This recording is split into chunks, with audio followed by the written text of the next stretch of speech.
Well, hello, brothers and sisters. This is the man behind the curtain. Going to do another reading for you. This time I'm going to read another article by Publius.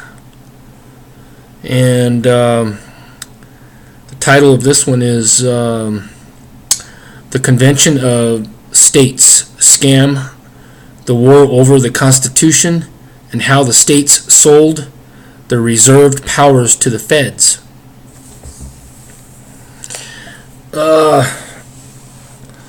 Let's see.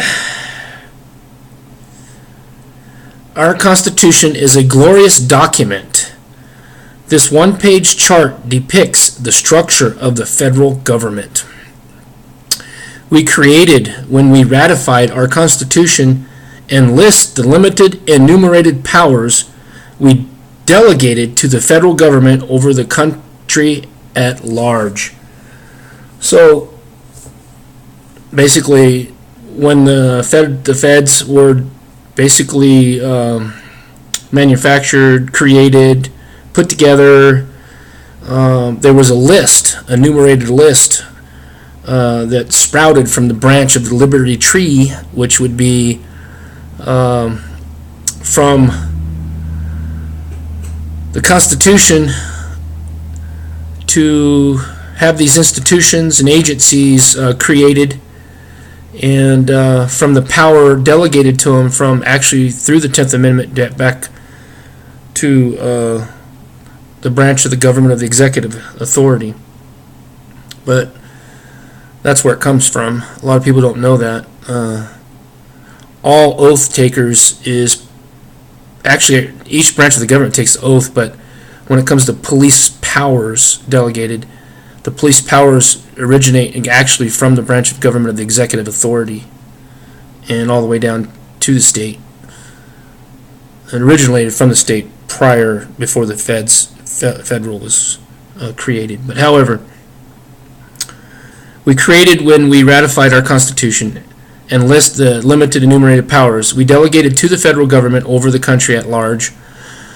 In a nutshell, our Constitution authorizes the federal government to handle the following objects for the country at large.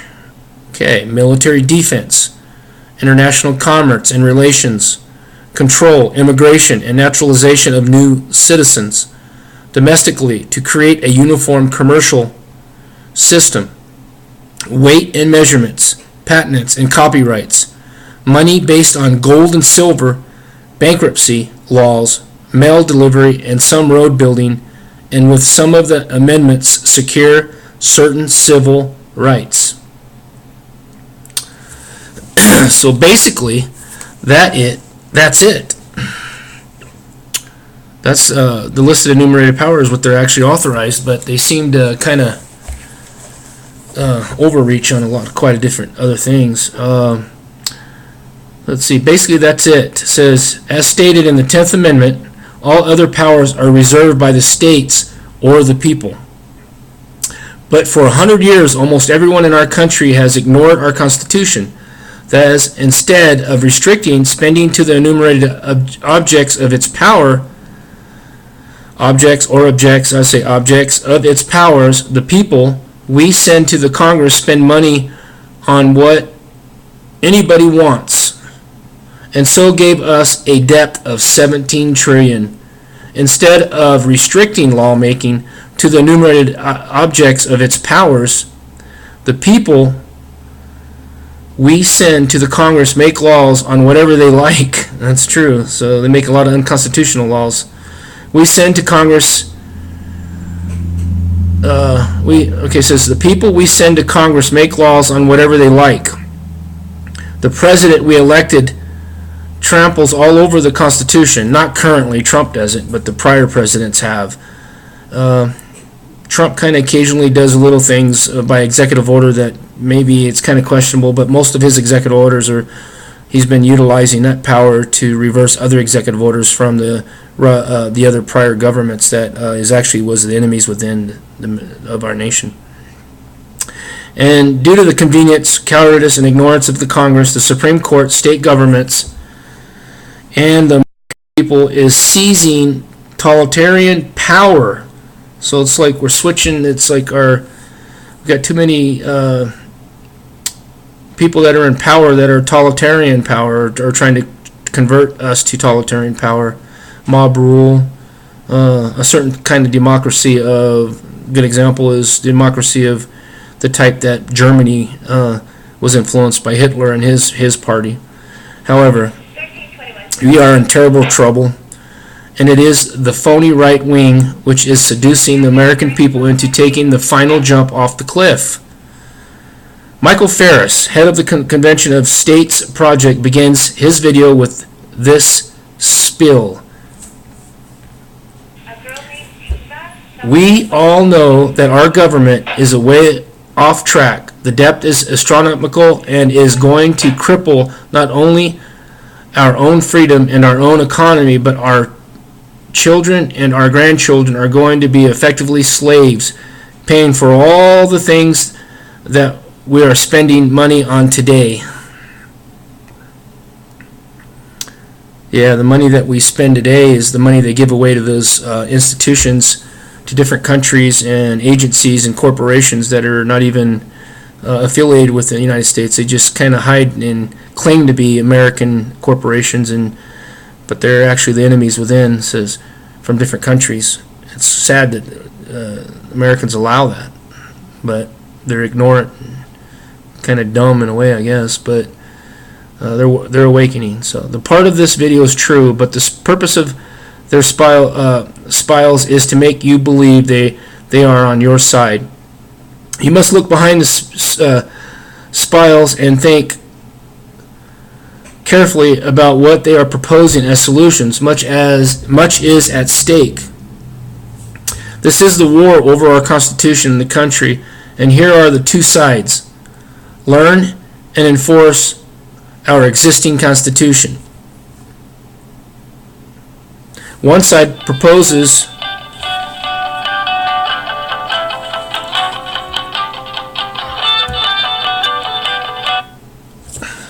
Hello? Excuse me. Hello. This is the Hope and Prayer Center Ministry. Calling today to see if you need urgent prayer. If you would like to have someone from our center pray for you, please press 1. If you would like to no longer hear from us, please press... Actually, I need prayer. Somebody called me and asked me if I want prayer. But anyways, I didn't mean to get interrupted there. Let's see, where was I? One side proposes that we learn and enforce our existing Constitution of limited and enumerated powers. We show that our framers advised us to enforce our Constitution by 1. Electing better representatives to annul the acts of the usurpers, by 2. Nullification of unconstitutional acts. Ooh, I love that. I like to do a whole reading on nullification of unconstitutional acts eventually, and I probably will. But yeah, that's what's happening. You know, it's kicking down all the way to the individuals, and there's people reclaiming their sovereignty and their true freedom, which is great. So again, nullification of unconstitutional acts. To illustrate, what would our country's financial condition be if we, the people, had enforced the enumerated powers on Congress? Well, we wouldn't be in the situation we are right now if people would just follow the actual law and the enumerated powers, the list that's which stated in all the state constitutions and at a federal level. Says, it is enumerated powers which listed the objects on which Congress may appropriate funds. They're way beyond that. They are so way beyond that. Let's see, Immigration Office, Article 1, Section 8, CL 4, 1.4, Mint, Article 1, Section 8, CL 5, Attorney General, Article 1, Section 8, CL 6, Post Offices at Post Roads, Article 1, Section 8, Patent and Copyright Office, Article 1, Section 8, Federal Courts, Article 1, Section 8, Military, Article 1, Section 8, 11 through 16, the Civil List, Article 1, 6, and other objects listed in the various other articles, sections, and clauses. Do you get the idea? The Constitution itemizes what Congress is permitted to spend money on. See also the 2 geographical areas over which Congress was delegated general legislative powers under Article 1, Section 8. Next to the last clause, Article 6, Section 3, Clause 2. I might be wrong on the article because I can't seem to read numeric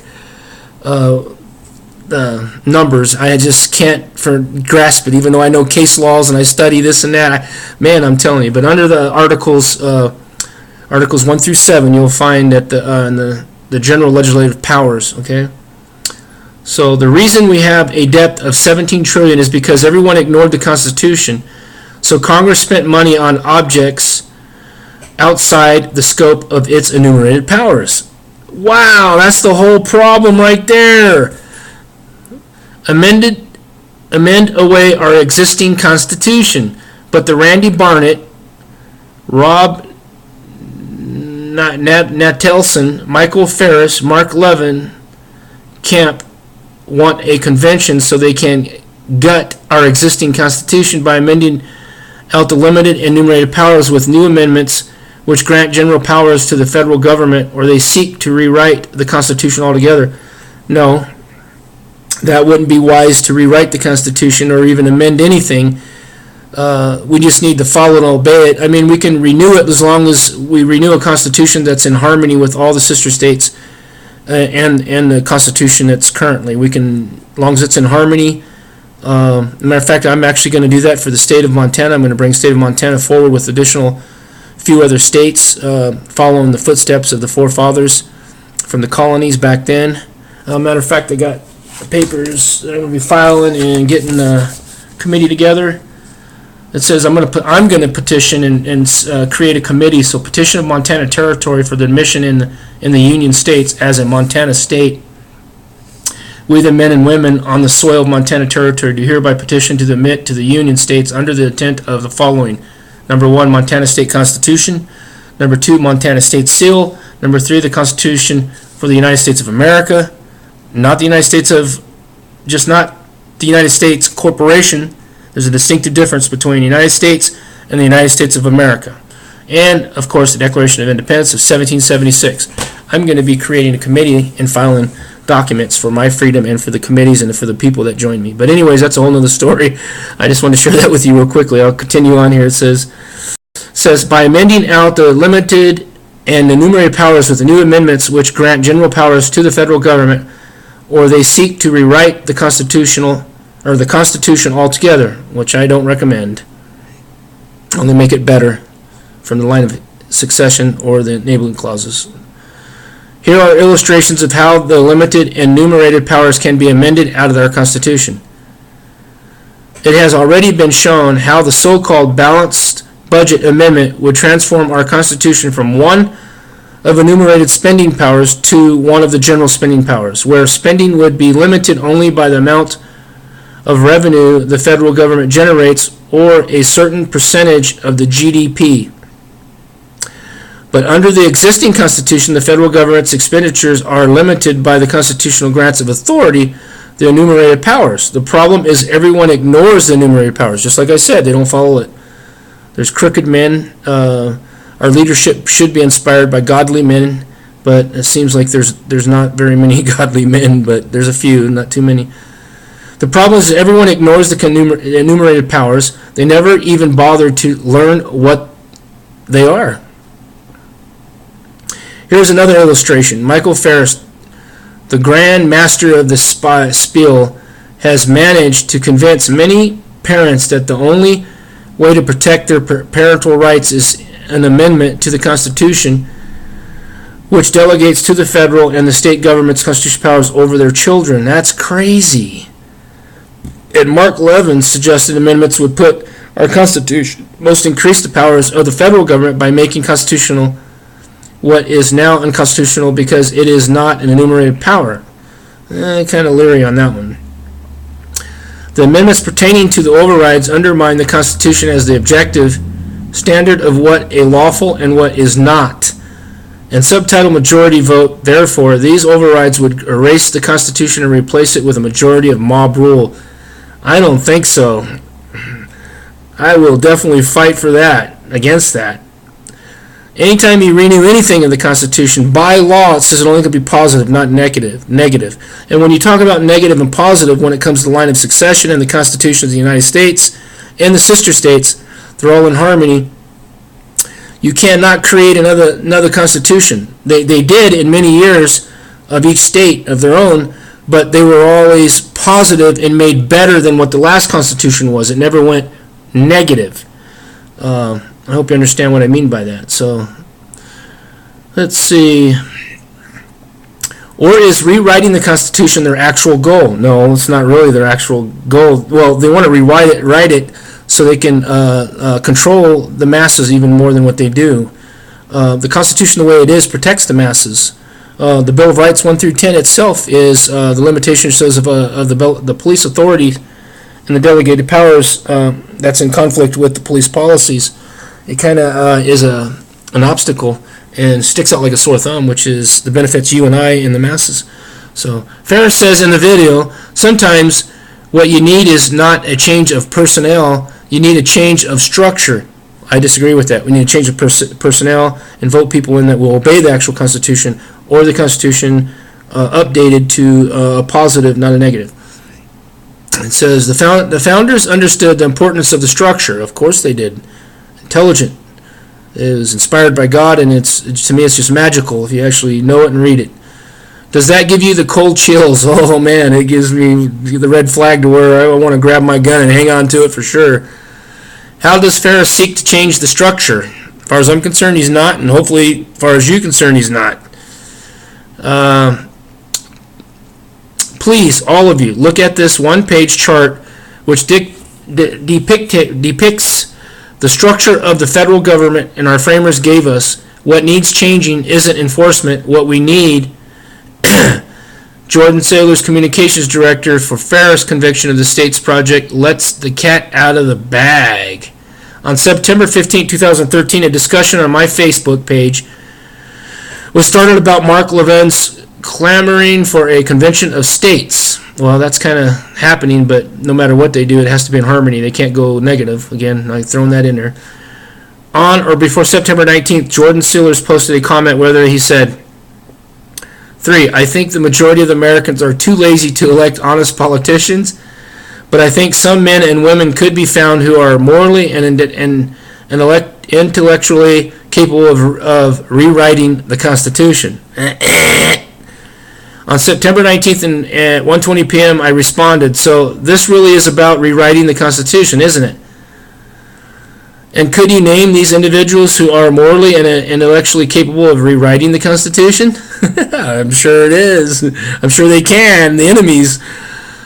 Sailors thereafter deleted his comments, but not before I obtained a screenshot of his quote comment, which you can see here. Why did he delete his comments? Because he knows that's one way to control and take control even more power. He doesn't want to be limited. He doesn't want to be limited, obviously. Now, let's look more at what Ferris says in his video.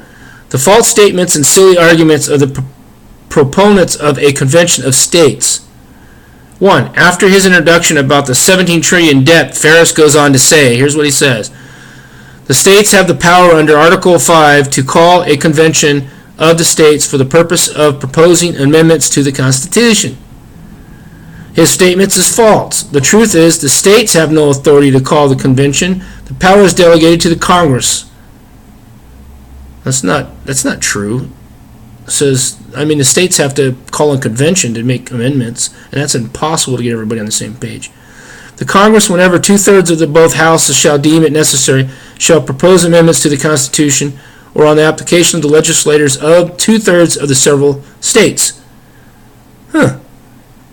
Shall call a convention, just like I was saying, for proposing amendments, emphasizes mine, convention only. It says furthermore, Dr. Edwin Vera has pointed out the language shall call a convention for proposing amendments sets out a constitutional duty in Congress. It embraces a constitutional power as well that brings into play Article 1, Section 8, Clause 18, which delegates to Congress the power to make all laws which shall be necessary and proper for carrying into execution the foregoing powers that is in Article 1, Section 8, Clauses of 1 through 17, and all other powers invested in the Constitution and the government of the United States or in any department of the United States or any department of the officers thereof. The power to call a convention for proposing amendments is one of those. All other powers, therefore, pursuant to that power, Congress may enact whatever law which shall be necessary and proper for carrying into execution the power to call a convention. Says so, since Article 5 vests in Congress the power to call the convention, and since Article 1, Section 8, last clause, vests in Congress the power to make all laws necessary and proper to execute its delegated powers, Congress would be within its constitutional authority to organize the convention any way it wants and to appoint whosoever his wishes as delegates. Let's see. Now look at this. The chart on Article 5 shows that James Madison, father of our Constitution, remarked on the vagueness of the term call a convention for the purpose. How was a convention to be formed? By what rule decided? What the force of it acts? September 10th. And difficulties might arise as to the form, the quorum, and which in constitutional regulations ought to be as much as possible avoided. Okay. Phyllis Schlafly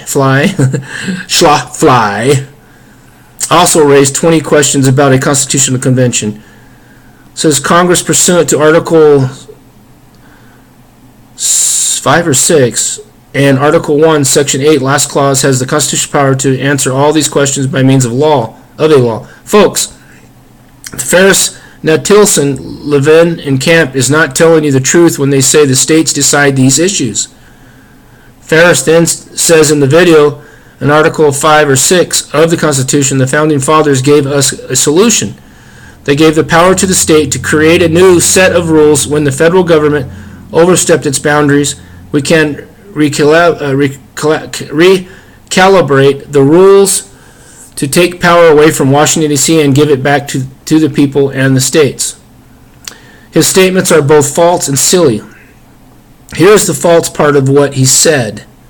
Man, we're already into 22 minutes.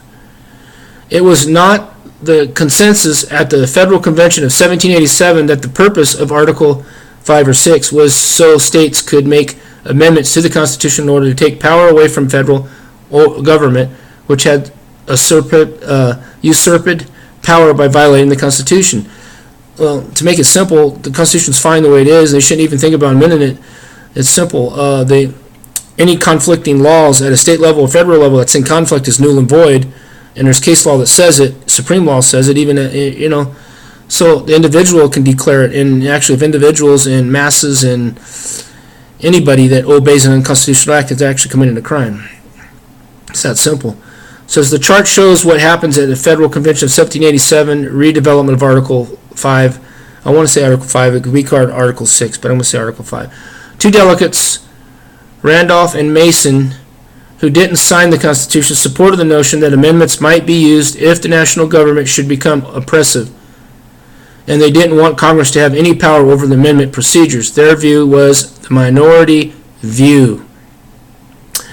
Other delegates, Government Morris, Hamilton, and Madison, thought Congress ought to be able to propose amendments. One delegate, Mr. Geary, worried about states obtaining a convention and binding the Union to innovations which subverted state constitutions. Hamilton spoke of amendments to correct defects which would probably appear in the Constitution. So the final version of Article 5 provides two methods of proposing amendments to the Constitution. Congress either proposes amendments or calls a convention when the legislative of 2/3 of the state apply for it. Now see Article 1, Section 8, last clause. Now for the silly parts of what Ferris said, and there are two silly parts. Ferris tells us the solution to federal government which oversteps its boundaries, violates the Constitution, is to amend the Constitution. He proposes to take power away from Washington, D.C., power the federal government has usurped by recalibrating the rules. Well, if the rules are in conflict, it's void and null. See, that makes sense. In other words, the solution to a federal government which violates the Constitution is to amend the Constitution. Well, there's already amendments to the individuals and to the leaders and the delegated powers. If it's void, if it's in conflict, it's your job to nullify it, regardless if it's in law or on the books or not. It's just that simple. Do you see how silly this is? Ferris and his camp also imply that the states are victims of federal tyranny and are the virtuous and wise ones who can fix our country if they can just get a convention to propose amendments. Why can't we just get them to follow the Constitution and the enumerated list of powers in the actual law, the provisions and the declaratory sections? But the states are the ones who sold you out to the federal government in the first place. I'll show you. I'm sure they did. They do it. They're corrupt in the state level, even the communities and counties. The 10th Amendment says the power is not delegated to the United States by the Constitution, nor prohibited by it to the states, or reserved to the states, respectfully, or to the people. Again, that's when that nullification, the individual can declare a law if it's in conflict, null and void. What happened to these reserved powers? The states sold them to the federal government. It says, let's use education as an illustration of how the states sold the federal government your reserved power to educate your own children in the way you see fit. The Creator God, who, as recognized by our Declaration of Independence, endowed us with inalienable rights, assigned to the parents the responsibility to provide for the education and moral instruction of their children. It even says it in the Bible in Proverbs 1:8-9, 6:20, 21, 13:1, 22:6, 20. In Timothy and in Ephesians, it all says that. Is education one of the enumerated powers delegated to the federal government for the country at large? No. They have no business into your education. They do, but it's one of those branches of the liberty that has to be pruned and burnt, as far as I'm concerned. See, no. So the federal government has no constitutional authority to get involved. Accordingly, all acts of Congress pertaining to the education of the country at large, the Federal Department of Education, and all their rules and programs are unconstitutional as outside the scope of powers delegated to the federal government. Okay, we're into 27 minutes. Went for quite a while on this read. There's a lot more to it. I'm going to just jump down here to I should just do a little bit of the conclusion. So I'm just going to jump down to the conclusion, and then I'm going to close with my thoughts. Think this through also. Even if Congress, as a matter of grace, permitted the states to appoint delegates, how would delegates from your state be chosen? Who controls your state? Would the powers in your state choose you, or do you believe Michael Ferris would choose the leaders? This happened in your state because the people in your state elected to the state government people who sold you out. Anyways, okay, so the Constitution's good the way it is. You can only make it better. If you're going to amend it, you don't make no changes. You only make it stronger to a positive, not a negative. It's that simple. I don't see no reason why to really change anything of the Constitution at this time, except to maybe add some stuff positive to make sure that people follow the Constitution and the enumerated laws, and backtrack and eliminate some of the unconstitutional acts and weed them out and take them away and let the masses and the people in power delegated know that they should be void and null. It's that simple. I'm going to close on this thought. I'm going to say thank you for listening. Again, I love reading, enjoying, and sharing the discovery and the readings that I discover on my journey to my law studies and my education, and to better make me a better person who I am, trying to make me a better person. Working on it, doing so much better. I want to say I love Trump. I love my country, and Trump's doing a great job. And I hope who all listens to this takes some of this wisdom and knowledge and learns it and utilizes it. I will leave it at that. Thank you for listening. God bless you, and love all. Thanks.